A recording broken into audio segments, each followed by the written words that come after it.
இது first of all வந்து விஜய் சாரோட கட்சி புது கட்சி, இருக்கிறதுலே குழந்தை கட்சி, இப்போ அதுதான் குட்டி பையன். அப்போது அவங்களுக்கு எடுத்துக்கூடிய டைம் கொஞ்சம் அதிகமாக தேவைப்படும். ஏன்னா அவங்க களத்துக்கு போகணும், மக்கள் அவங்க சந்திக்கணும், மக்கள் அவங்கள சந்திக்கணும், பிரச்சனைகளை அவங்கள பர்சனலாக எதிர்கொண்டு பார்க்கணும், தீர்வுகளோட மக்களை போய் அணுகணும். இந்த களப்பணி, மக்கள் பணி, பிரச்சனைகள் தெரிஞ்சுக்கிறது, இந்த எல்லா வேலையும் இருக்கும்போது அது வந்து இவங்க கொஞ்சம் முன்னாடி ஆரம்பிக்கிறது கரெக்ட். நீங்கள் உடனே வந்து இவங்க வந்து கூட்டணி பேசிட்டாங்க, அவங்க வந்து சுற்றுப்பயணம் ஆரம்பிச்சிட்டாங்கன்னு சொன்னால் அது வேறு.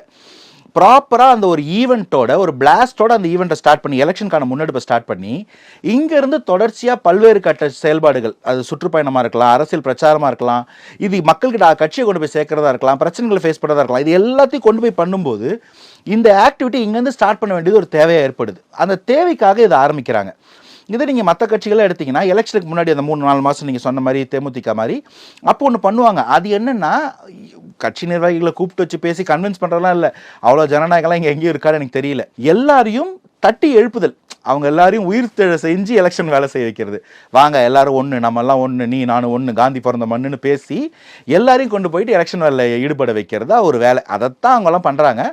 இது தாவேக்காக்கு கொஞ்சம் அட்வான்ஸாக ஆரம்பிக்கணும். ஏன்னா புதுசு, ஃபஸ்ட் டைம் எலெக்ஷன் ஃபேஸ் பண்ண போகிறாங்கன்னு போது நிறைய வேலைகள் இருக்கும், அதனால் முன்னாடியே ஸ்டார்ட் பண்ணுறாங்க. இதில் இருந்து கட்சி வளர்ச்சி பணியும் சரி, மக்கள் பணியும் சரி, அதை தொடர்ந்து அரசியலுக்கான எலெக்ஷனுக்கான வேலையும் நடக்கும் அப்படின்னு